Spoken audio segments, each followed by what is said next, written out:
code. Within minutes, about 70 Lexington militiamen gather on Lexington Green, summoned by the town drummer. Instead of uniforms, the men on the field wear farm clothes. Instead of army weapons, they carry old hunting muskets. Some are teenagers, like the 19-year-old drummer William Diamond. Others, such as 62-year-old Robert Monroe, are rather old to fight. There are several pairs of fathers and sons. One soldier, Prince Estabrook, is a slave who has been promised his freedom if he helps fight the British.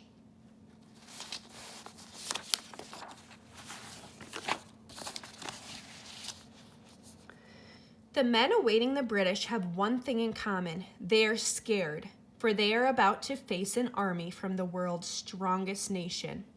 "Stand your ground," the leader of the Lexington militia, Captain John Parker, reportedly tells his men. "Don't fire unless fired upon, but if they mean to have a war, let it begin here." At about 5:20 in the morning, an advance party led by Major John Pitcairn, the officer who boasted that the Americans would run away, approaches Lexington Green. So that means Major John Pitcairn is British and approaching Lexington Green.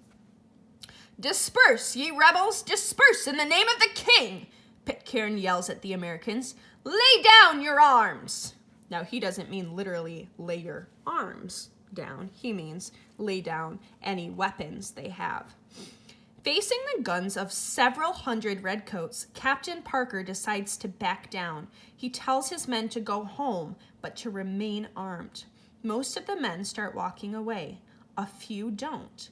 Captain Parker's cousin, John Parker, a grandfather who has vowed never to flee from the British, stands his ground. So does 62-year-old Robert Monroe.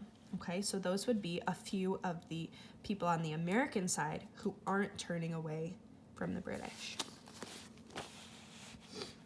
Suddenly, a shot rings out. From which side is unknown. Moments later, the redcoats let loose a torrent of gunfire. Robert Monroe is shot to death where he stands. Jonas Parker is wounded, but true to his vow, fires his musket from the ground until killed by a bayonet thrust. Jonathan Harrington, walking home, is shot near his doorstep. He crawls a few yards and dies in front of his horrified wife and son. Really tragic and horrific. The Battle of Lexington lasts just 10 minutes. Okay, so although you have someone dying in front of his horrified wife and sons, not one of the biggest battles in history, right? The Battle of Lexington lasts just 10 minutes. In all, 8 Americans die and 10 are wounded in this first battle of the Revolutionary War. Several Americans have returned enemy fire, wounding Major Pitcairn in the finger and another British soldier in the leg.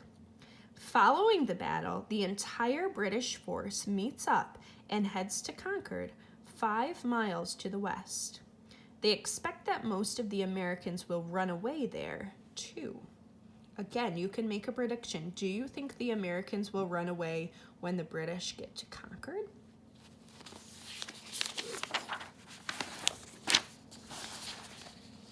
April 19, 1775, 7 a.m. 90 minutes after the Lexington battle, Lieutenant Colonel Francis Smith leads his full force of 700 redcoats to Concord. There, the several hundred troop commanded by 65-year-old Colonel James Barrett are terrified as the Lexington men had been. 1, 2, then 3 hours pass. The Americans only stand and watch as the sea of redcoats takes over their town, seizing weapons and gunpowder.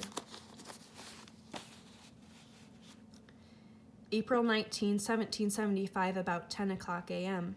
A cloud of smoke from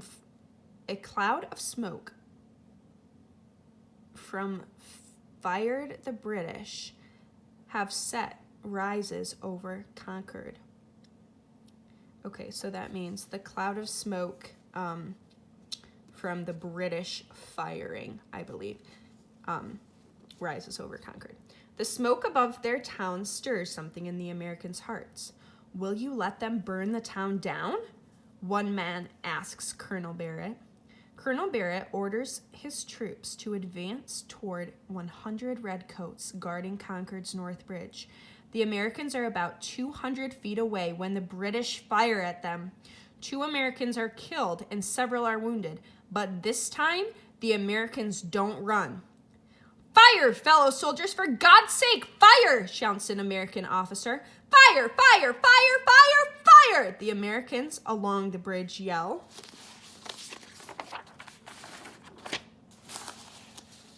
The Americans opened fire, killing or wounding about 15 redcoats.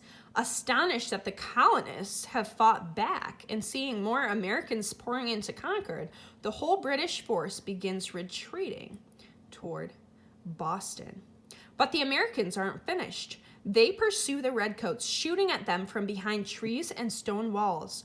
News of the American defeat at Lexington has spread, and militia units pour in from far and wide seeking revenge.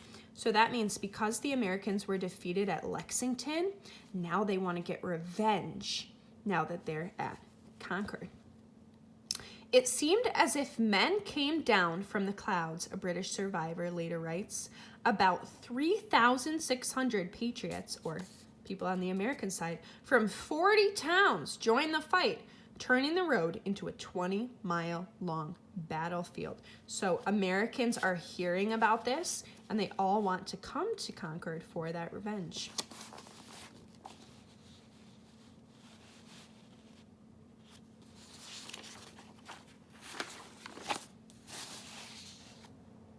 Near Lexington, a group of Americans with a special score to settle, Captain John Parker and his remaining men, lie in wait. One of them takes aim at the British leader, Lieutenant Colonel Smith, and wounds him. Some of the fiercest fighting occurs at the town of Menotomy. There, a group of redcoats rushes 78-year-old Samuel Whittemore as he fires at them from behind a stone wall. Whittemore brings down 3 redcoats before the British shoot him in the head and stab him 13 times with bayonets. Amazingly, he survives and lives to the age of 96. April 19, 1775, 7 o'clock p.m. The British finally limp into the Boston area. They have suffered a devastating defeat. Nearly 300 redcoats have been killed or wounded. The colonists have suffered about 100 casualties at the running Battle of Concord, the first American triumph of the Revolutionary War.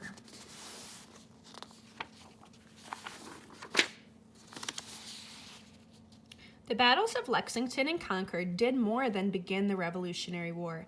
They showed England, or the British, and the rest of the world that Americans would fight for their freedom.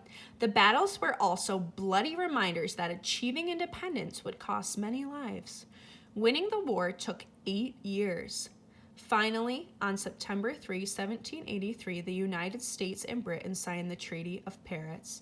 Britain recognized the independence of the United States, ending the war that had begun one spring morning at Lexington and Concord. So when we talk about the Treaty of Paris and the U.S. and Britain signing it, we'll get to that later. The important thing to remember from this page is independence costs many lives, and the war, when we say the Revolutionary War, it had begun one spring morning at Lexington and Concord. So when we talk about the battles of Lexington and Concord, we mean the first battles of the Revolutionary War. This last page I think is interesting. It says, what happened to the people? So what happened to them? I will post this page on Google Classroom for you to see as well. Make sure you guys look at the questions there. And again, the question document is called Lexington and Concord. Bye.